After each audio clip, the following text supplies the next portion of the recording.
बच्चों, अब हम तटस्थता समूह तथा तटस्थता अधिमान वक्र की अवधारणा के बारे में जानेंगे। बच्चों, तटस्थता समूह को ध्यान में हम कहेंगे उसको कि जबकि उपभोक्ता अपनी एक जो निश्चित आय होती है उसको दो वस्तुओं पर खर्च करता है ना बच्चों, सेब और संतरे पर। दो वस्तुएं हैं और वो किसको ज़्यादा मात्रा में प्राप्त करना चाहता है, सेब को या संतरे को। तो एक दी हुई आय में बच्चों वो 4 संयोग बनाता है जिनसे कि उसे संतुष्टि प्राप्त होती है, ए, बी, सी और डी। बच्चों, संयोग ए में हमारे पास संतरों की संख्या ज़्यादा है 10 और सेब की संख्या कम 1 है। तो बच्चों, बी संयोग हमें ये बताता है कि उपभोक्ता को एक सेब और अधिक प्राप्त करने के लिए संतरों की संख्या को कम करना पड़ेगा। और चूँकि अभी हमने आपको बताया कि जो वस्तु हमारे पास ज़्यादा रहती है उसकी प्राप्त करने की इच्छा कम होती है और जो हमारे पास कम है उसको प्राप्त करने की इच्छा ज़्यादा होती है। तो हमारे पास सेब चूँकि कम है इसलिए वो संतरे की 3 इकाई का परित्याग करके सेब की 1 इकाई को प्राप्त करता है। संयोग सी में बच्चों वो एक और सेब को प्राप्त करने के लिए 2 संतरों का परित्याग करता है और 5 संतरों को प्राप्त करता है। डी में बच्चों एक और सेब प्राप्त करने के लिए उसे संतरे की 1 और इकाई का परित्याग करना पड़ता है। यहाँ पर जो है उपभोक्ता को 4 सेब और 4 संतरे दोनों ही बराबर मात्रा में प्राप्त होते हैं।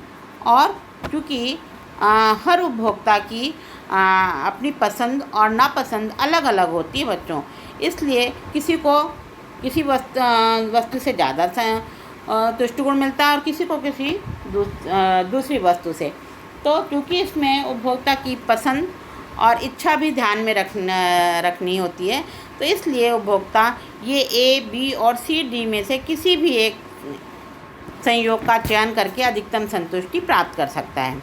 बच्चों, उपभोक्ता द्वारा अपने अधिमान के पैमाने के आधार पर 2 वस्तुओं के लिए उसने 3 संयोग बनाए हैं, ए, बी, सी और डी। और इन संयोगों में कोई अंतर नहीं है।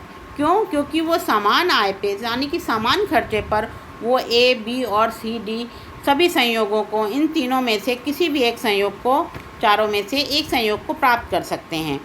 इसलिए ये सभी समूह एक तटस्थ समूह बनाते हैं जिससे कि उपभोक्ता को संतुष्टि प्राप्त होती है और उपभोक्ता अपनी इच्छानुसार किसी भी संयोग का चयन करता है। बच्चों, तटस्थता समूह अनधिमान वक्र इसे कहते हैं। बच्चों, एक उपभोक्ता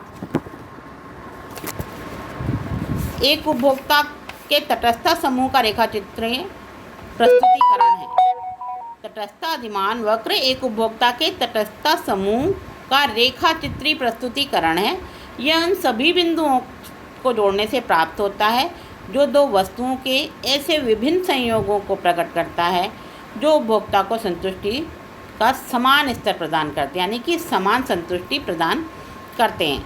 बच्चों, ये तटस्थता जो वक्र हैं इनकी 2 विशेषताएं होती हैं। तटस्थता वक्र नीचे की ओर ढलवा होता है बच्चों चूँकि ये मांग से संबंधित होता है। और आगे आप जब मांग का नियम पढ़ेंगी या मांग के बारे में पढ़ेंगी तो आप देखेंगी कि जो मांग रेखा है वो हमेशा बाएं से दाएं नीचे की ओर गिरती है। बाएं से दाएं नीचे की ओर गिरती है और इसका जो वक्र है वो हमेशा ऋणात्मक होता है। क्यों? क्योंकि मांग और मूल्य में विपरीत संबंध होता है और अधिक वस्तु को प्राप्त करने के लिए हमें, वो तो मांग और मूल्य बच्चों मांग के नियम के लिए है, लेकिन इसमें चूँकि हमें इसलिए ढलवा होता है कि हमें एक वस्तु की मात्रा अधिक प्राप्त करने के लिए दूसरी वस्तु की मात्रा का परित्याग करना पड़ता है। इसलिए तटस्थता वक्र ऊपर से नीचे की ओर ढलवा होते हैं। बच्चों, इसकी दूसरी विशेषता है तटस्थता वक्र मूल बिंदु की ओर उन्नतोदर होता है। बच्चों, इसका मतलब यह है कि जब हम तटस्थ वक्र रेखाएं बाएं से दाएं की ओर चलते हैं, जब जो तटस्थ वक्र ढलान में घटने की जो प्रवृत्ति होती है उसमें वो दर जिस पर उपभोक्ता एक वस्तु के स्थान पर अन्य वस्तुओं को प्रतिस्थापित करता जाता है यानी कि एक वस्तु को ज़्यादा प्राप्त करने के लिए एक वस्तु को में घटने की प्रवृत्ति होती है। तो इस घटते सीमांत प्रतिस्थापन में चूँकि दूसरी वस्तु का प्रयोग बढ़ता जा रहा है, इसलिए उपभोक्ता को जो वस्तु वो घटा रहा है उसके लिए एक समय के बाद उसमें संतुष्टि उसको ज़्यादा प्राप्त होती है।